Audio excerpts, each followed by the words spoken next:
My friend in the marshal's office just texted me. They found the sniper's nest almost 4,500 feet away.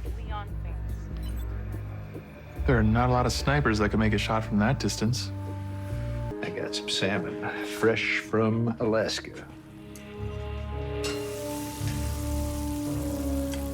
Leroy Jethro Gibbs just came back to NCIS, and he never appeared on screen for a single second. And I honestly think that is the most Gibbs thing this show has ever done, because here's what happened in Deal with the Devil, the penultimate episode of season 23, and why that final scene with Parker, Harriet, and a plate of fresh salmon from Alaska is being talked about more than almost anything this show has done since the 500th episode. Let's get into all of it.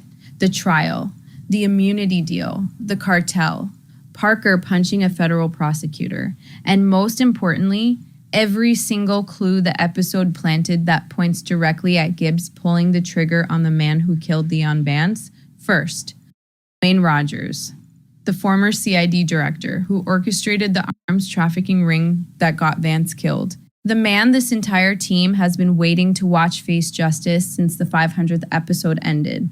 Day one of his trial actually goes well. Parker prepared the prosecution meticulously. He gave them every possible defense strategy the other side might use. He was ready. And then Rogers' defense team filed a motion for continuance, which is legal language for our client wants to make a deal. Rogers was offering the DOJ something bigger than himself in exchange for full immunity.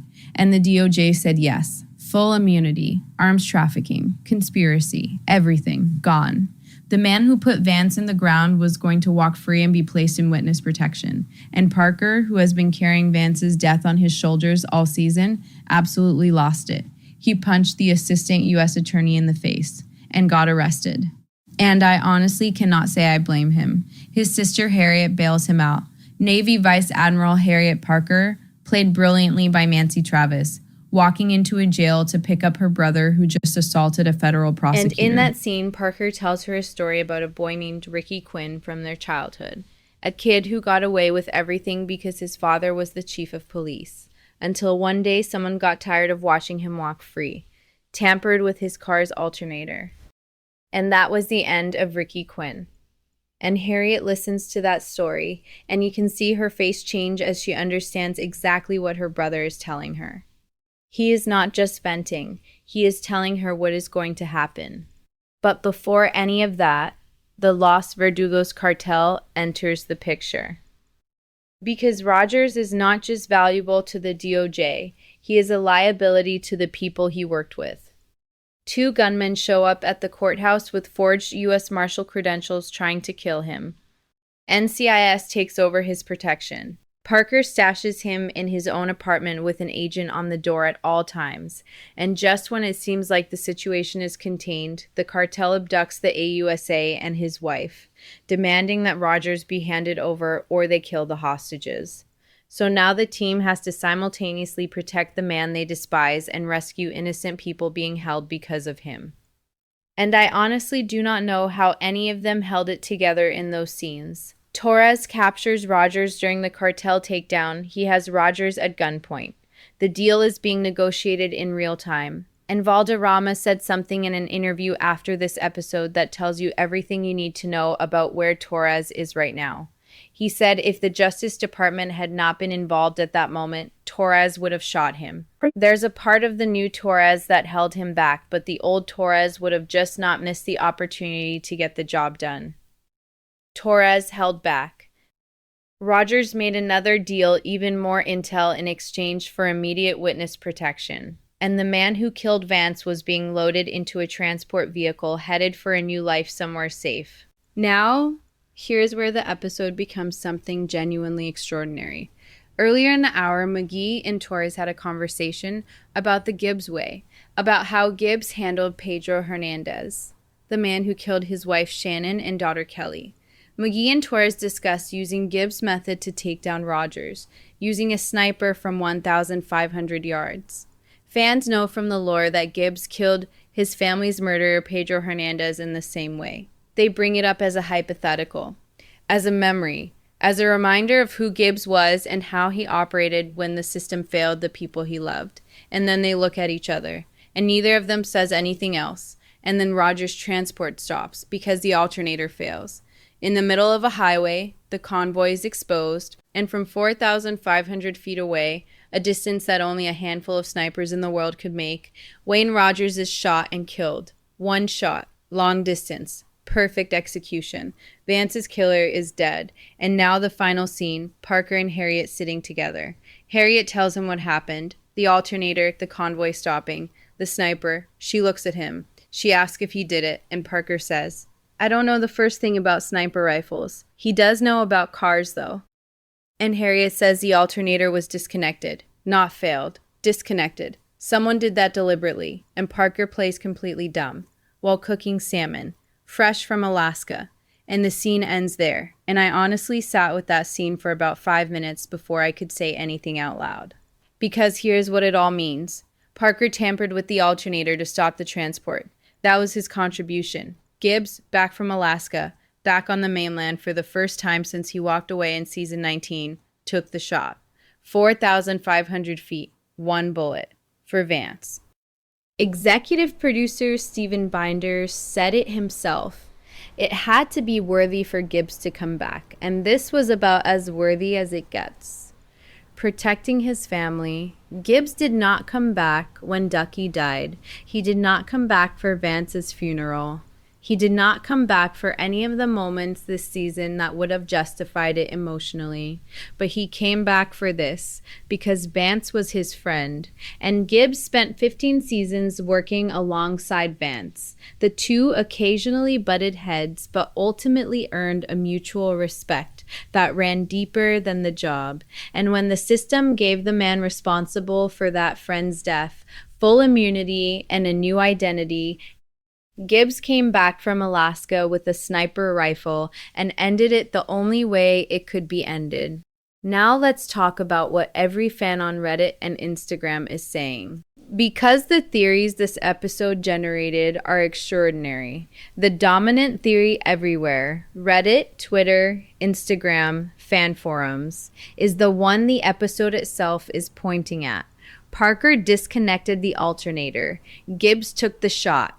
A partnership of two men who handle justice differently, but both understand that some things cannot be left to the courts. And the detail that makes this theory airtight for most fans is specifically the 4,500 feet distance. McGee said it in the episode, there are not a lot of snipers who can make a shot from that distance, and every NCIS fan knows exactly one person in Parker's circle who can. The same man who took out Pedro Hernandez from 1,500 yards. Gibbs, but here's the counter theory that a smaller but vocal group on Reddit is pushing. What if it was not Gibbs at all? What if the Los Verdugos cartel got to Rogers anyway, just through a different method than a frontal assault? Rogers had enemies everywhere. The cartel wanted him dead long before Parker did. And a sniper shot that stops a convoy is exactly the kind of operation a well-funded cartel could execute. This theory argues the salmon and the Ricky Quinn story are Parker's attempt to convince Harriet, and himself, that justice was served in a meaningful way, when in reality, Rogers just got caught between two different groups that wanted him gone. I honestly do not buy this theory. But I understand why some fans are holding on to it. Because if Gibbs pulled that trigger, even for the right reasons, even for Vance, it raises a question that the show is going to have to answer. Did Parker commit a crime by planning the alternator tampering? Does this come back to haunt him in the finale or in season 24? Valderrama said something that made my ears perk up when he was asked about Gibbs. He said, "I don't know who called Gibbs, but definitely someone who knows him." Someone. Not Parker specifically, which is fueling a whole separate theory that Torres made that call. That Torres, who had Rogers at gunpoint and held himself back, found another way to make sure Rogers never walked free, and reached out to the one person he knew would not hesitate. And then there is the theory that is the most interesting of all. Reddit and Instagram are both buzzing about what this episode means for the director vacancy. Parker just helped arrange an extrajudicial killing of a man in federal custody, even if nobody can prove it. Even if the investigation goes nowhere, Parker knows what he did. McGee and Torres know what happened. And if there is an investigation into Roger's death, if someone at the DOJ starts asking questions about the alternator, Parker's position at NCIS becomes precarious. Multiple fans on the NCIS subreddit are arguing that the Rogers situation will be the reason Parker cannot become director. That what he did, even though it was right, makes it politically impossible for him to lead the agency. And if Parker cannot be director, suddenly the race for that chair becomes very different in the season 24 storyline. The season 23 finale, Sons and Daughters, airs this Tuesday, May 12th at 8 p.m. on CBS. The official synopsis says, 1 year after a deadly coffee shop bombing, a new explosion proves the attack was not the work of a lone wolf, forcing the team to confront legacy and loyalty. And that word, loyalty, sitting in the finale synopsis the week after Rogers was shot by someone in Parker's circle, is not an accident. I honestly think the finale is going to force every member of this team to decide what they are willing to protect and what they are willing to admit. And I think whoever directed that sniper shot is going to have to answer for it. If not legally, then to themselves. NCIS Season 23 finale airs Tuesday, May 12th at 8 p.m. on CBS. Stream it the next day on Paramount+. And Season 24 is already confirmed, so whatever the finale sets up is just the beginning. Drop a comment and tell me, do you think Gibbs pulled that trigger? And do you think what Parker did is going to cost him the director's chair in Season 24? Because after everything this episode built, I honestly think we are heading into the most consequential NCIS finale in years.